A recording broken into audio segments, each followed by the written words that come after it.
How's it going, everybody? This is FlatLine Studios. What do we do here? Well, we're a live streaming podcast, full band music recording studio.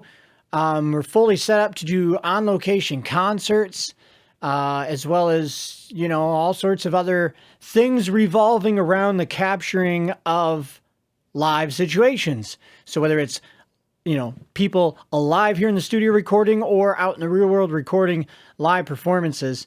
And I've been doing this for quite a while. Now, this video is a follow-up to another video that I made, actually now a couple years ago, about purchasing and unboxing these monitors. These are the CLA10As. They're the active monitors that were, I guess, the Chris Lord LG. I don't know if he had anything to do with the actual electronics or just, like name sponsor, whatever. I'm not very impressed with the musicality that comes out of them for mixing. Low end, I know they're small bookshelf speakers, but I've had smaller speakers that could still replicate, still give you lower sound. And I mean, we're losing volume here, and it's been really affecting my ability to mix.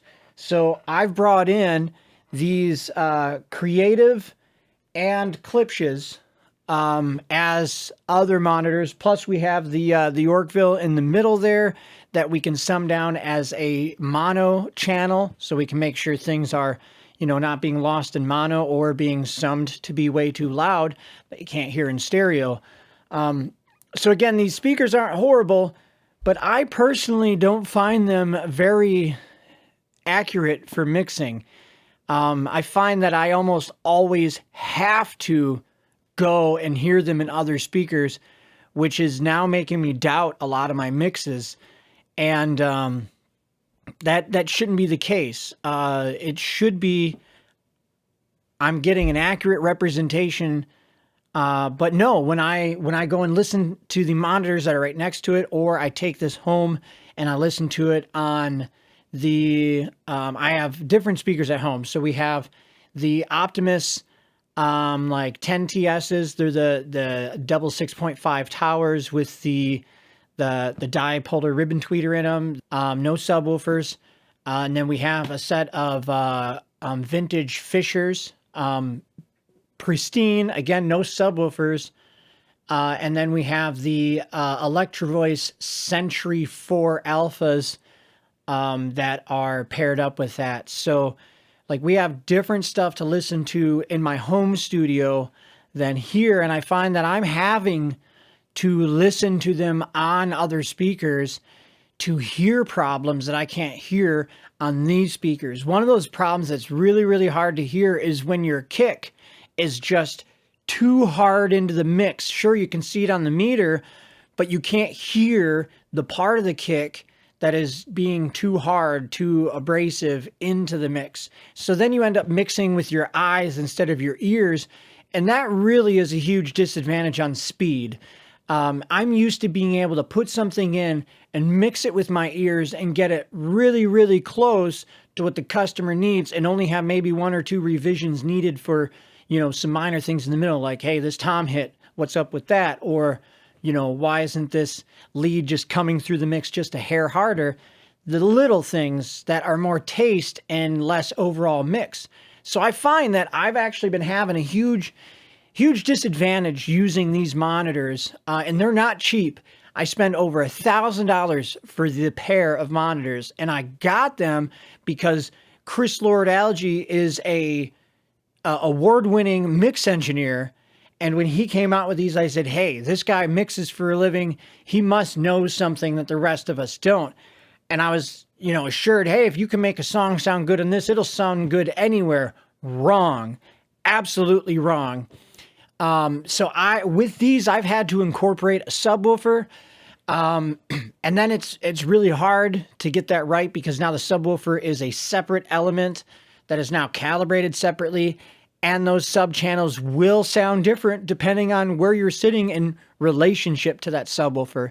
So I find that I'm going to be moving away from these. I'm probably not going to sell them because I don't think I'll get much for them. But I think what I'll do is I'll probably put them in the vocal booth or one of the other rooms. So that way they can just have quick reference monitors, but not really accurate mixing monitors. So, and I know a lot of you guys are really hoping for a better review on this. And again, I'm not a Grammy award-winning engineer. I only have maybe like 50 albums under my belt of full CDs, full mixes that I've done and sent out. So I'm not at hundreds and thousands of albums like some other people. All the stuff that's on our YouTube page is stuff that I did at no charge, and that's the stream sessions. So those are live on location recordings, and you're going to get, you know, the inconsistencies from a live performance, whether it be the sound of the room, you know, a missed note, or, you know, drum hit was too quiet, too loud, whatever. Those things you really can't fix like you can in the studio.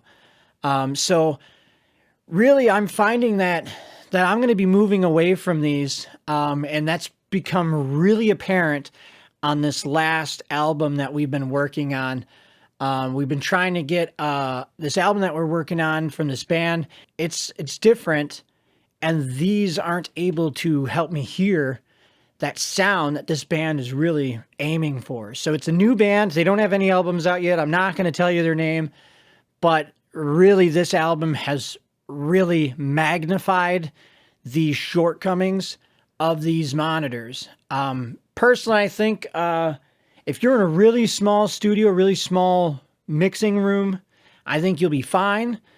But when you get into a bigger room, such as this mixing room, which has enough seating for 10, they really do start to diminish on their accuracy. And it is a shame because, I mean, these are not cheap. I spent a lot of money.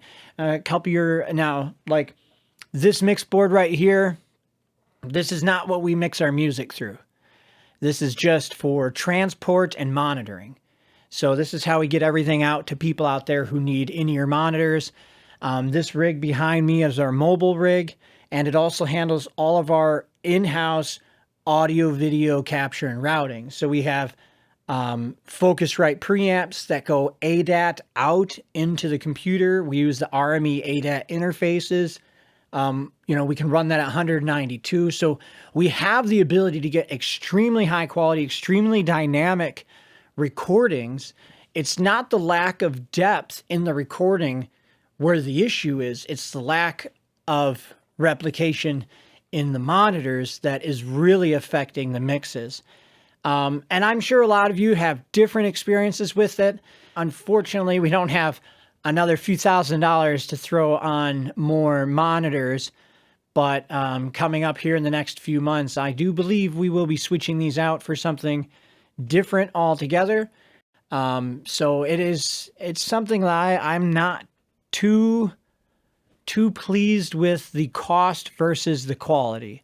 Mackie has some really, really nice monitors. I use them at another location that I mix at.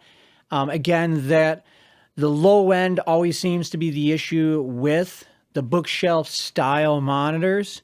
But again, I don't use subwoofers at home, and we're running 6.5 at home, and I can hear that low end replication no problem. So it is definitely going to be partly the speakers you choose, the size of the box that they're put in.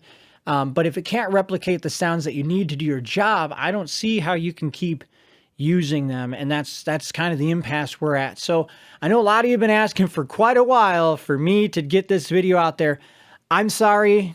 I'm sorry you're not getting the news you want. A lot of you are going to want data and all that stuff. There's plenty of data sheets on the replication of these speakers. There's plenty of people going into deep dives. I'm just doing this because people on my channel have asked my opinions about it, and I just want to put it out there.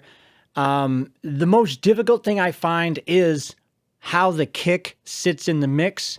These don't show me accurately where that kick is sitting. You know, I don't have to tell you guys how important having the kick sitting correctly in the mix is.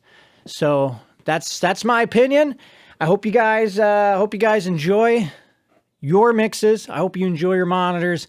If you have these and you found ways to fix it, without having to do some extreme EQing, because these are no EQ. They're naked, straight from the analog source, right into them. That's it. So if you have any ideas on how maybe I can, let me know. Drop a comment below. Otherwise, I'm just an idiot sitting behind a desk. So until next time, this is FlatLine Studios. You guys have a wonderful day.